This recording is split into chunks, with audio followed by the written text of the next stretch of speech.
Take a second and think about your morning. You woke up, and within an hour you probably did something no human being could do for almost our entire history. You turned a handle, and clean, warm water poured out of a wall. You reached for a bottle of soap. Maybe you brushed your teeth with mint paste, scrubbed with a sponge, washed your hair, and stepped out feeling fresh. Now erase all of it. No taps, no soap, no shampoo, no toothpaste, no plumbing at all. Just you, your body, and a world with none of the things we rely on every single day to feel clean. So here's the question that's stranger than it sounds. For hundreds of thousands of years before any of this existed, did ancient humans just walk around filthy? Did they stink? Or did they somehow find a way to stay clean without a single one of the tools we take for granted? The answer is far more surprising and far more clever than you'd think. Because it turns out our ancestors were not the grimy, oblivious cavemen we imagine. Many of them were obsessed with being clean, and the tricks they invented to do it are genuinely brilliant. Let's go all the way back and find out. Let's start at the very beginning with the earliest humans, long before cities, before soap,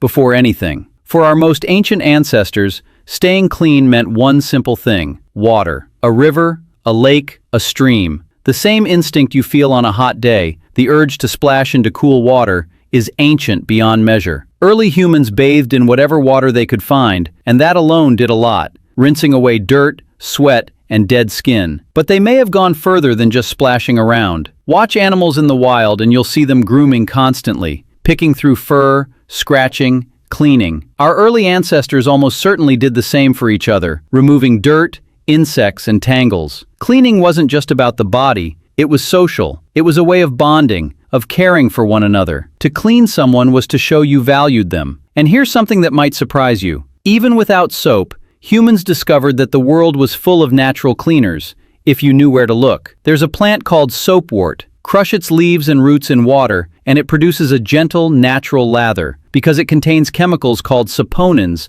that behave a bit like soap. People across the world discovered plants like this and used them to wash their bodies and their clothes. Certain clays could draw oil and grime out of skin and hair. Ash from the fire mixed with water cut through grease. Sand could scrub away dirt. So even the earliest humans were not helpless against filth. They read their environment like a toolkit, and it gave them everything they needed to stay clean. But things get really interesting when humans started building the first great civilizations, because that's when staying clean turned into an art form. Let's travel to ancient Egypt. The Egyptians were, by the standards of the ancient world, obsessed with cleanliness. For them, being clean wasn't just pleasant, it was sacred, tied to religion, to purity, to standing right before their gods. Priests bathed multiple times a day. Ordinary people washed regularly in the Nile or with basins of water at home. And they had a secret weapon, a mineral called natron. Natron is a naturally occurring salt, gathered from dry lake beds in the Egyptian desert, and it's remarkable stuff. It cuts through grease and oil, it dries things out, it kills odor, and it even has disinfecting properties. The Egyptians used it as a cleanser for the body,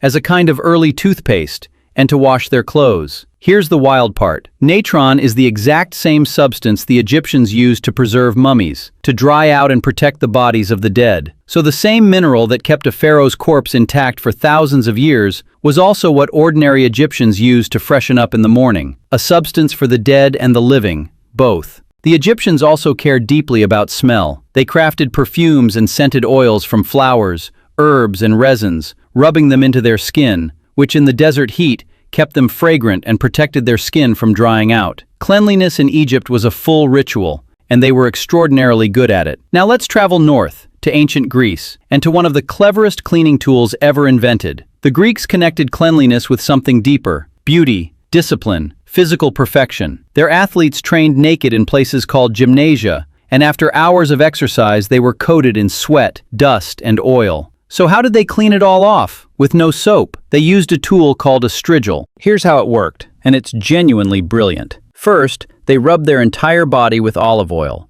The oil would sink into the skin and loosen all the dirt, sweat, and grime clinging to them. Then they took the strigil, a curved, hooked blade of metal or bone, and scraped it firmly across their skin.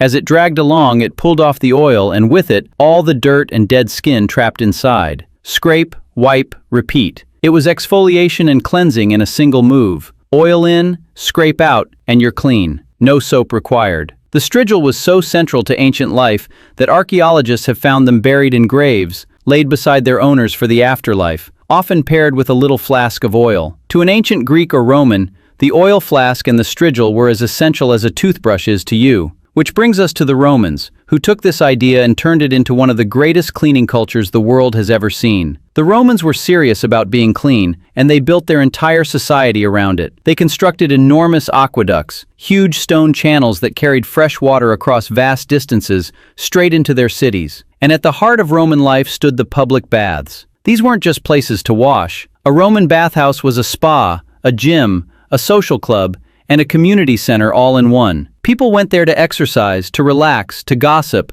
to do business, and of course, to get clean. A typical visit was a whole journey. You'd move through a series of rooms: a warm room to open the pores, a hot steam room to sweat out the grime, and a cold plunge pool to finish. And to actually clean the body, they used the Greek method: oil rubbed on, then scraped off with a strigil. The Romans thought of nearly everything. Their public toilets were connected to a massive sewer system that carried waste out of the city, a system so impressive that parts of it still exist today. In those public latrines, instead of paper, they shared a sponge on a stick to clean themselves. Roman cleanliness was a marvel of engineering, thousands of years ahead of its time. But wait, what about their teeth? This is one of the most surprising parts of the whole story. Ancient people cared about clean teeth and fresh breath far more than you'd expect. Long before toothbrushes, people across the world cleaned their teeth with chew sticks, twigs from certain trees, frayed at one end into soft bristles, some of which naturally contained antibacterial oils. It's a technique still used in parts of the world today, and it genuinely works. The Egyptians even created one of the earliest known tooth powders, mixing ingredients like crushed shells and herbs into a paste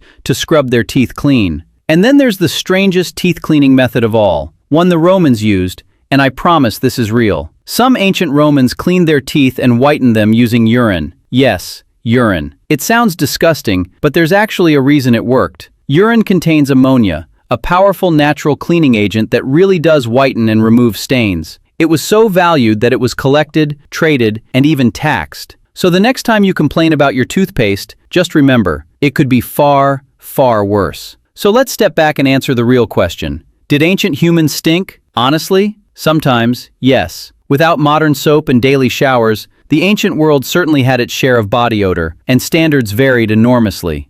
A wealthy Roman might bathe every single day, while a poor farmer in a distant village might wash only rarely. There were times and places in history, especially later on, when bathing fell out of fashion and cleanliness declined. But the tired old image of ancient humans as filthy, clueless brutes who never washed? That's simply a myth. The truth is the opposite. Our ancestors were resourceful, inventive, and often deeply devoted to being clean. With no soap, no plumbing, and no stores, they still found a way. They bathed in rivers. They scraped themselves clean with oil and a curved blade. They dug minerals from desert lakes. They crushed plants into lather, cleaned their teeth with frayed twigs, built aqueducts and sewers and grand bathhouses, and turned the simple act of washing into ritual, into art, into a cornerstone of their entire culture. They didn't have what we have, but they understood something we sometimes forget, that being clean is one of the oldest and most human desires of all. So the next time you turn that handle and warm water pours out of the wall, take just a second to appreciate it. That simple stream of water is a luxury almost no human in history ever had. And yet somehow, for hundreds of thousands of years, they managed to stay clean without it. They just had to be a little more clever than us. And they were.